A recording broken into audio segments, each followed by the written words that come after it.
Bonsoir, je me présente, je m'appelle Aaron. J'ai toujours été auprès de Jordan. Celui-ci était le seul à pouvoir me voir. Je vais vous raconter notre histoire. Il a commencé à me voir seulement vers ses 8 ans environ. Je lui ai très vite montré qu'il pouvait avoir confiance en moi. Nous sommes d'ailleurs devenus très fusionnels. Il s'est donc rapidement confié à moi. Par la suite, il m'a raconté qu'il n'avait pas d'amis malheureusement, et qu'il se faisait souvent frapper et insulter à l'école. Dès qu'il essayait de confier tout ceci à sa mère ou à son beau-père, il se faisait engueuler. C'est peut-être pour cela que je suis arrivé subitement dans sa vie. Je pouvais ressentir la tristesse et le désarroi de ses tourments au son de sa voix. J'ai toujours essayé de faire mon mieux pour lui remonter le moral, soit en lui racontant des blagues ou en lui parlant d'autre chose, même des jeux complètement stupides. Tant que ça pouvait le faire sourire, j'étais heureux. En grandissant, ça n'a pas réellement changé à l'école. Cela a plutôt même été pire. Et pour ce qui s'agissait du contexte familial, cela s'est apaisé lorsque sa première petite sœur est arrivée. Il s'occupait très souvent d'elle, jouait même avec elle dès qu'il le pouvait. Je les regardais tous les deux ravis de voir tout ça. Mais cela n'a pas duré très longtemps. Je n'en étais bien malheureux pour lui. Ses parents par la suite l'ont très vite rabaissé en lui disant qu'il n'était qu'un moins que rien, et qu'il finirait comme son connard de père, un homme très violent envers les femmes et les enfants. D'ailleurs, l'attention que sa mère avait commencé à lui porter est très vite partie, le jour où Jordan a fait sa première tentative de suicide.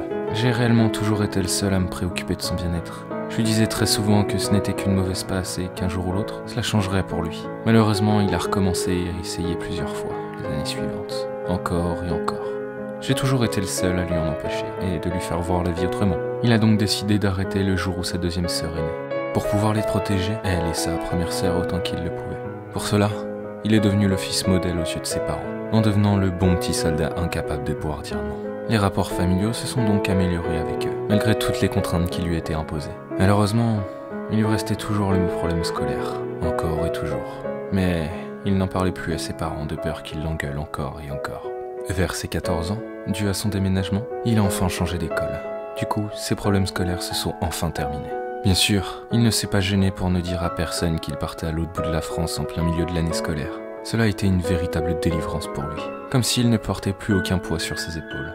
À ses 15 ans, il commença ses études secondaires en alternance. Étant en internat au lycée, il a pu souffler loin de ses parents et loin de toutes ces reproches incessants qui avaient recommencé. Bien sûr, à cet âge-là, il a commencé à changer physiquement, et sa voix aussi a changé d'ailleurs. Dû à cela, sa mère commençait à s'intéresser un peu plus à lui, mais différemment. Je l'ai vu plusieurs fois essayer de le déshabiller et lui faire très souvent des allusions sexuelles. Je ne pouvais malheureusement rien faire pour lui. Je regardais ceci avec tellement de tristesse. Après tout, seulement lui me voyait. Je l'ai vu travailler énormément, loin du domicile familial, afin de pouvoir partir le plus souvent possible de ce lieu de vie si terrifiant. Puis un jour, il décida de passer son permis. Ayant besoin de papier, il les chercha lui-même, n'adressant plus un seul mot à sa mère.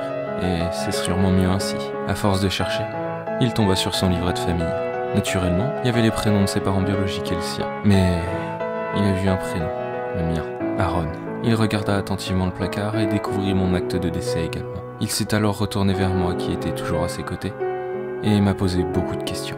J'ai donc répondu à toutes ces questions et lui ai avoué que oui, c'était bien moi sur ce livret. Que je n'étais pas seulement son meilleur ami mais aussi son petit frère. C'est vrai, j'aurais pu le lui dire avant, mais j'avais bien trop peur de sa réaction et de le détruire bien plus qu'il ne l'était déjà.